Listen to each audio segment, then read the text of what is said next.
इसका भावनात्मक बहुत असर होता है क्योंकि आदमी तामस से बाहर निकलता है, क्योंकि तपस्या करता है, भजन करता है, उसमें जब चलता है उसको दर्द होता है, दर्द में ही ईश्वर प्राप्त होता है।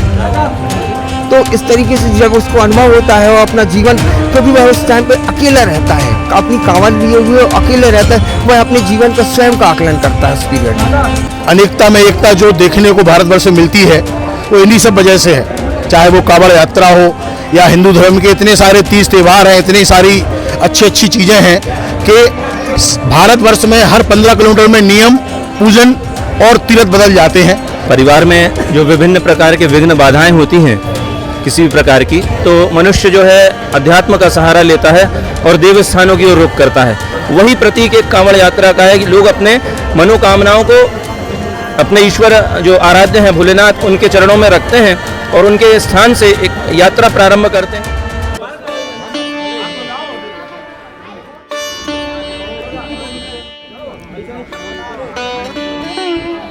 नमस्कार, मैं कार्तिक भार्गव, आप लोग जुड़े हैं स्वागत पुस्तक न्यूज के साथ। यहाँ पर हम हैं अभी दादा दरबार मंदिर प्रांगण में। यहाँ पर कांवड़ यात्री जो यहाँ पर आए हुए हैं, कहाँ से? बरमान से आए? बरमान से। तो अभी कितने किलोमीटर आप? 120 किलोमीटर। ये जो लाए हैं कितने लीटर? 101 लीटर। 101 लीटर जल, 160 kg बेच। इसके बाद विधान क्या रहता है?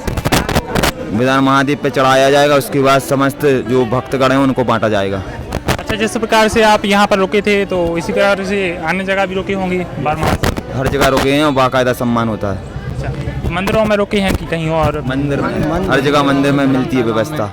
इसके बाद आप कहाँ जाएंगे? जाएंगे जल चढ़ाने। कितने साल से आपका रहेगा? हम लोग को 8 साल हो गए। 3 जगह में यहाँ पर सागर, बरमान सागर 3 जगह रुके हैं। बड़े कोटी यहाँ पर जो कांवड़ यात्रा भी निकाली गई है और किस तरीके से बरमान से चलकर लोग यहाँ पर आए हैं और 100 किलो का जो जल लेकर यहाँ पर आए हैं, किस तरीके से हम जानना चाहेंगे सर?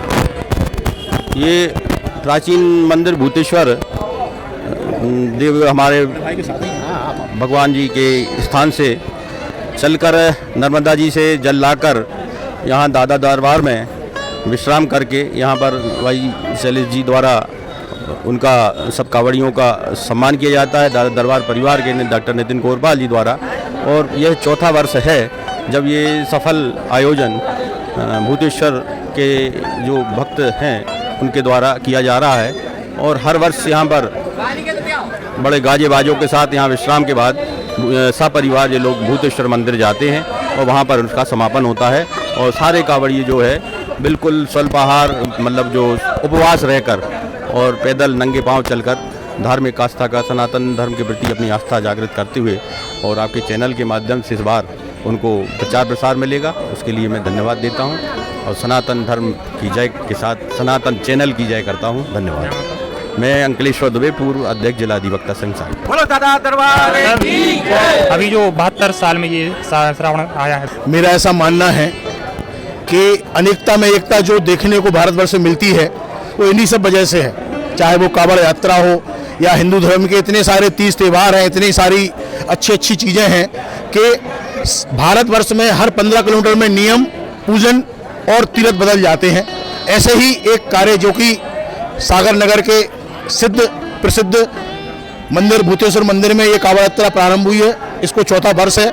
और चौथे वर्ष के प्रवेश में हम लोग सब डॉक्टर नितिन कोरपाल के नेतृत्व में, दादा दरबार के नेतृत्व में इस कांवड़ यात्रा को हम लोग इसका स्वागत और अभिनंदन करते हैं। क्योंकि शास्त्रों में कहीं ना कहीं वर्णन है कि धर्म के कार्य में अगर आप धर्म नहीं कर सकते, कांवड़ में नहीं जा सकते, तो कांवड़ियों को सम्मान करते हैं, उनके अगर पैर पूजन करते हैं, उनका कहीं ना कहीं उनको अल्पाहार देते हैं, वो भी एक पुण्य कार्य में आता है। तो ऐसा एक पुण्य कार्य दादा दरबार शिष्यमंडल के द्वारा किया जाता है और हम लोग बड़े ही सौभाग्यशाली हैं कि ऐसे कार्य में हम लोग सम्मिलित होते हैं। शैलेश केसरवानी। सर, जिस प्रकार से विधान किस प्रकार से रहता है, श्रावण सोमवार आता है, काफ़ी इसका महत्व बताया जाता है। परिवार में जो विभिन्न प्रकार के विघ्न बाधाएं होती हैं किसी भी प्रकार की, तो मनुष्य जो है अध्यात्म का सहारा लेता है और देव स्थानों की ओर रुख करता है। ऐसी स्थिति में जब किसी के परिवार में कोई विपत्ति या कुछ ऐसा समय आता है जो विपरीत काल कहलाता है उसके जीवन का, उस समय वह कोई संकल्प लेता है कि यदि मैं ऐसा करता हूं तो ईश्वर मेरी कामना पूरी करेंगे। उस संदर्भ में बहुत सारे तीज त्यौहार और बहुत सारी परंपराएं भारत में मनाई जाती है।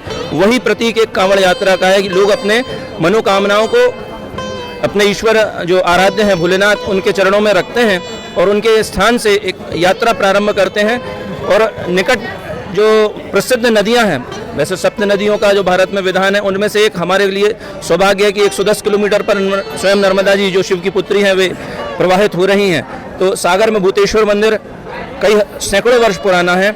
वहाँ के जो सेवक हैं वे, ये 14वां वर्ष है आपका, ये 14वां वर्ष है उनका। हमारे दरबार में चौथे वर्ष में ये उन्होंने पड़ाव लिया है विश्राम का।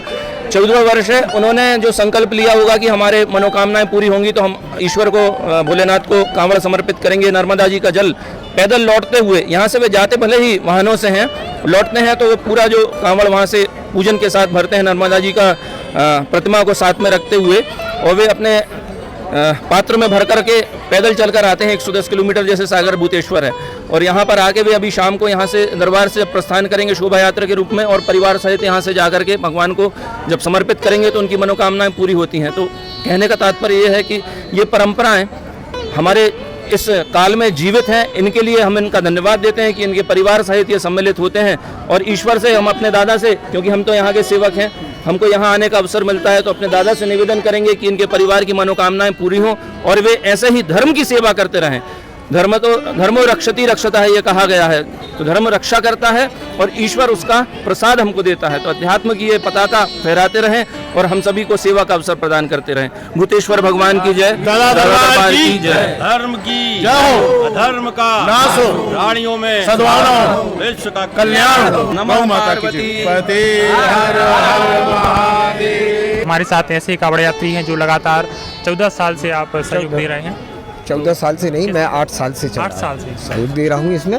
मैं पहले बांदापुर की यात्रा करता था, कांवड़ यात्रा। इसके पश्चात मैंने अपने भूतेश्वर सरकार से प्रार्थना की कि आप इधर भी कांवड़ चढ़ाना चाहता हूँ।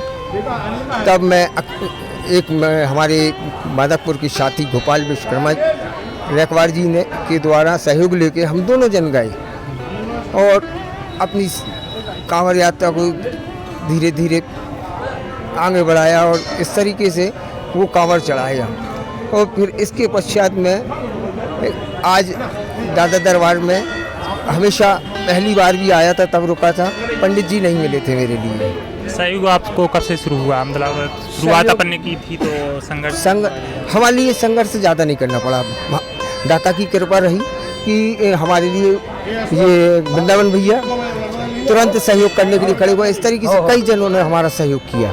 जैसे कांवड़ यात्रा निकाली जाती है तो पैदल चलकर आते हैं, सीधी धूप भी पड़ती है तो मन पर असर पड़ता है। इसके बारे में इसका भावनात्मक बहुत असर होता है, क्योंकि आदमी तामस से बाहर निकलता है, क्योंकि तपस्या करता है, भजन करता है, उसमें जब चलता है उसको दर्द होता है, दर्द में ही ईश्वर प्राप्त होता है। तो इस तरीके से जब उसको अनुभव होता है और अपना जीवन, क्योंकि वह उस टाइम पे अकेला रहता है, अपनी कांवड़ लिए हुए अकेले रहता है, वह अपने जीवन का स्वयं का आकलन करता है उस पीरियड में। और जब जीवन का आकलन करता है सही गलत क्या है, तो वह धर्म के रास्ते पे आगे बढ़ता है। तो वह यह एक चेतना है, ऊर्जा है, जीवन की ऊर्जा है। मेन विधान क्या रहता है कि शिव जी को जो सावन आता है, मतलब अभी 72 साल में ये सावन आया है।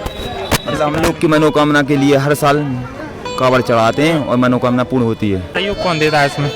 सेवक मंडल, भूतेश्वर सेवक मंडल सबका सहयोग करता है। लोग कितने लोग हैं? लोग 151 लोग हैं जी। 101 लीटर जल लेके बरवान से सागर तक का सफर तय किया हुआ है। सागर मोतीनगर।